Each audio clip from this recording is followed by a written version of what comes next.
So, I have nearly died in 2009. Serious accident, broke both femurs in 2 spots, so bleeding internally. During a race? In total, in a rally in the Australian Rally Championship with my brother Brendan. So my legs were broken in 9 places. I was trapped in the rally car 2.5 hours. They had to get me out in a helicopter, all those sort of things. That day I shouldn't have survived, and I did. And most people would have quit after that, because when you have a situation where you have to learn to walk again and, you've nearly lost your life and all those sort of things, for most people that's enough.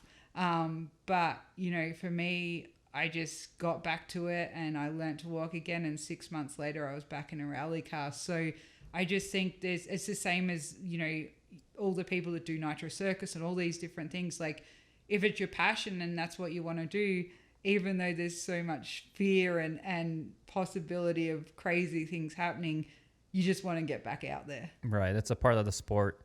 And there's just no turning somebody away from it. If he's a nut, he's a nut. And apparently you and the family are all nuts too. So yes. So clearly you grew accustomed to, that level of adrenaline, speed, and just, staying calm under these type of conditions from a young age.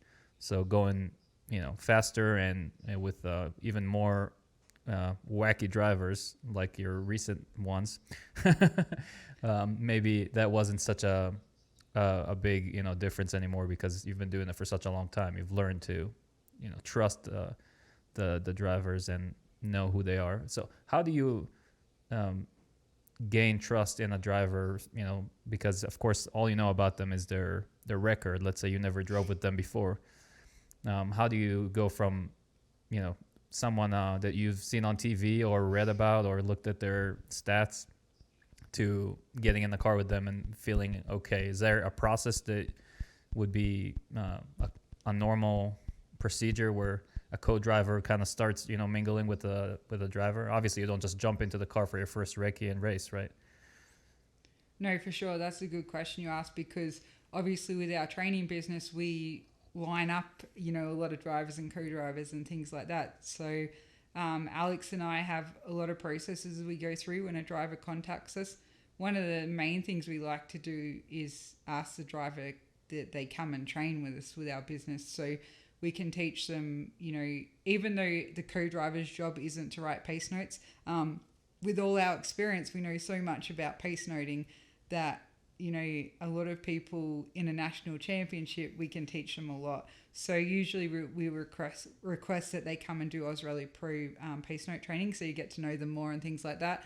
And then after that, if we feel good about the way they've progressed in the training and how they're writing notes, then we start to look at their car. We won't get in a rally car without halo seats. They protect us from obviously side impacts. So that's something that we just refuse to get in a car without. So that's the next thing.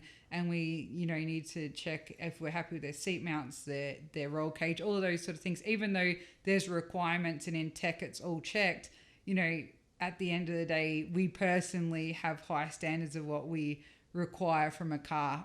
So we go through all that process, and obviously we look at their stats, like you said, and decide after those several steps whether they're someone we want to sit with or not.